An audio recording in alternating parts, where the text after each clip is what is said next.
ಶ್ರೀ ವೀರಾಂಜನೇಯ ಸ್ವಾಮಿ ದೇವಾಲಯದ 9ನೇ ವರ್ಷದ ವಾರ್ಷಿಕೋತ್ಸವ ಮುಳಬಾಗಿಲು ತಾಲೂಕು ಅರಹಳ್ಳಿ ಗ್ರಾಮದಲ್ಲಿ ನೆಲೆಸಿರುವ ಶ್ರೀ ವೀರಾಂಜನೇಯ ಸ್ವಾಮಿ ದೇವಾಲಯದ 9ನೇ ವರ್ಷದ ವಾರ್ಷಿಕೋತ್ಸವವು ಸಕಲ ಪೂಜಾ ವಿಧಿವಿಧಾನಗಳೊಂದಿಗೆ ಶ್ರದ್ಧಾ ಭಕ್ತಿಯಿಂದ ನೆರವೇರಿತು.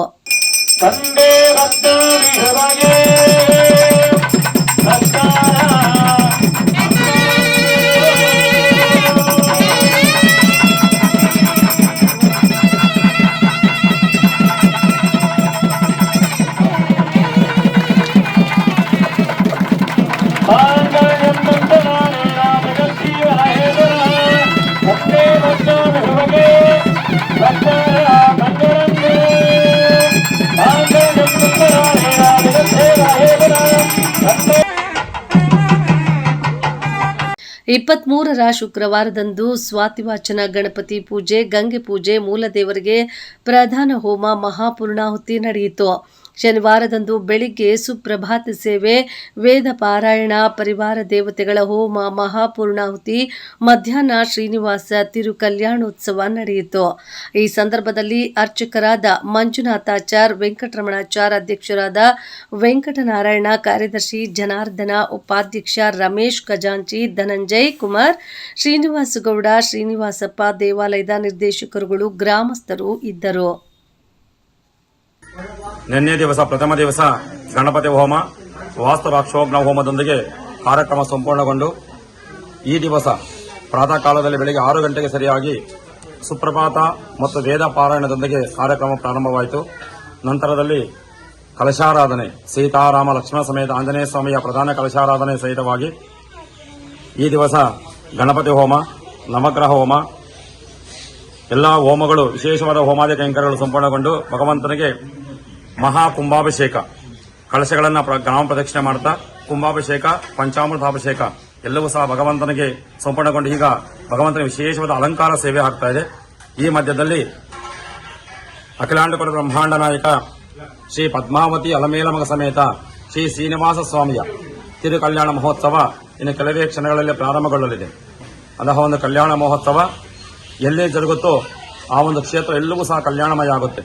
ಅಂತಹ ಒಂದು ಕಲ್ಯಾಣ ಮಹೋತ್ಸವಕ್ಕೆ ಬಂದಿರತಕ್ಕಂಥ ಎಲ್ಲಾ ಸದ್ಭಕ್ತರಿಗೆ ಆ ಭಗವಂತ ಸಕಲ ಆಯುರಾರೋಗ್ಯ ಸಂಪದಗಳನ್ನು ಕೊಳ್ಳಿ ಅಂತೇಳಿ ಈ ಮೂಲಕ ಕೋರಿಕೊಳ್ಳುತ್ತಿದ್ದೇನೆ. ಇಲ್ಲಿ ಕೋತಿ ಊಳಿ ನಮ್ಮ ತಾತ ಜೀವಕೋಟಿ ನಾರಾಯಣಪ್ಪ ಅಂದ್ರೆ ಅವರು 46ನೇ ಇಸ್ವಿಯಲ್ಲಿ ಇಲ್ಲಿ ಊಳಿ ಅವರು ವರ್ಷ ಆ ತರ ಮಾಡ್ತಿದ್ರು. ಬಲ್ಲಿ ಸುಮ ಇಲ್ಲಿ ಕಾಡು ತರ ಇತ್ತು. ಅದನ್ನು ನಮ್ಮ ತಂದೆ ನನಗೆ ಅವರು ಮರಣ ಆಗುವಾಗ ನನಗೆ ಒಂದು ಮಾತು ಹೇಳ್ಬಿಟ್ಟು, ನೋಡಪ್ಪ ನನ್ನ ತಾತನ ಹೆಸರಲ್ಲಿ ಇಲ್ಲಿ ಒಂದು ದೇವಸ್ಥಾನ, ಒಂದು ಮಿಷನ್ ಮನೆ ಮಾತ್ರ ಕಟ್ಟಿ ಒಂದು ಅವರ ಅಯ್ಯಪ್ಪನ ಹೆಸರಾಗ್ಬಿಡು, ನಾನು ಮಾಡಬೇಕು ಅಂತಿದ್ದೆ, ಮಾಡೋಕ್ಕಾಗಿಲ್ಲ, ನೀನು ಮಾಡು ಅಂತ ನಮ್ಮ ತಂದೆ ಹೇಳಿದಾಗ ನನಗೆ ತುಂಬಾ ಹೃದಯದಿಂದ ಆಯ್ತಪ್ಪ ನಾನು ಮಾಡ್ತೀನಿ ಅಂತ ಹೇಳಿದ್ದೆ. ಆ ಹೇಳಿದ ಪ್ರಕಾರ ನಾನು ಶುರು ಮಾಡಿದೆ. ನನಗೆ ದೇವರು ಎಷ್ಟು ಏನ್ ಬೇಕೋ, ಯಾವ ತರ ಬೇಕೋ ಅದು ನಿಲ್ಲಿಲ್ಲ. ಒಂದು ಮಿಷನ್ ಮನೆ ಅಂತಿತ್ತು, ಇದು ಶಿಖರನೂ ಕಟ್ಟಿದ್ದೀವಿ, ಎಲ್ಲ ತುಂಬಾ ದೊಡ್ಡದಾಗಿ ಮಾಡಿದ್ದೀವಿ. ನೀವು ನೋಡಿದ್ದೀರಾ, ಇಲ್ಲಿ ನವಗ್ರಹಗಳು ಪ್ರತಿಷ್ಠಾಪನೆ ಮಾಡಿದ್ದೀವಿ, ನಾಗರು ಪ್ರತಿಷ್ಠಾಪನೆ ಮಾಡಿದ್ದೀವಿ. ತುಂಬಾ ಚೆನ್ನಾಗಿ ನಡೀತಾ ಇದೆ, ವರ್ಷ ನಡೀತಾ ಇದೆ. ಶನಿವಾರ ಅಭಿಷೇಕ ನಡೆಯುತ್ತೆ, ಪ್ರತಿ ಶನಿವಾರ ಅಭಿಷೇಕ ನಡೀತಾ ಇರ್ತದೆ. ಭಕ್ತಾದಿಗಳು ಬಂದು ಅವ್ರ ಕೋರಿಕೆಗಳನ್ನು ತೀರಿಸ್ಕೊಂತಾ ಇರ್ತಾರೆ, ಕೋರಿಕೆಗಳು ತೀರ್ತಾ ಇದೆ ಸ್ವಾಮಿ ಎಲ್ಲರಿಗೂ. ನಿಮ್ಮ ತಾತ ಅವರ ಹೆಸರು ಯಗವಕೋಟೆ ಜೀವಕೋಟೆ ನಾರಾಯಣಪ್ಪ, ಜಿ ಕೃಷ್ಣಪ್ಪ ಅವರ ಸಾಕು ಮಗ.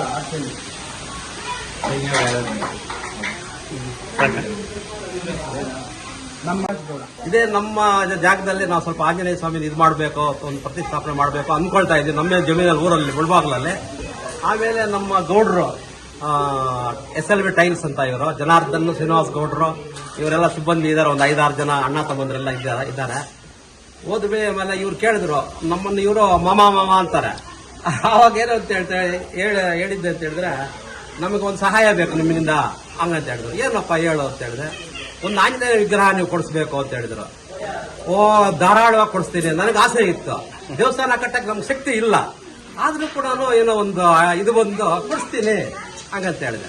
ಆಮೇಲೆ ಮಾತು ಹೇಳ್ಬಿಟ್ಟೆ, ಎಲ್ಲ ಆಯ್ತು, ಏನ್ ಮಾಡೋದು ಅಂತ ಹೇಳ್ಬಿಟ್ಟಿದ್ರೆ ನಂದ್ರೆ ಒಂದು 20,000 ದುಡ್ಡಿತ್ತು ಅಷ್ಟೇ ಅಲ್ಲ. ಆಮೇಲೆ ಅಡಿಗೆ ಕೆಲಸ ಮಾಡಿಕೊಂಡು ಹಾಗೆ ಇದ್ದೆ.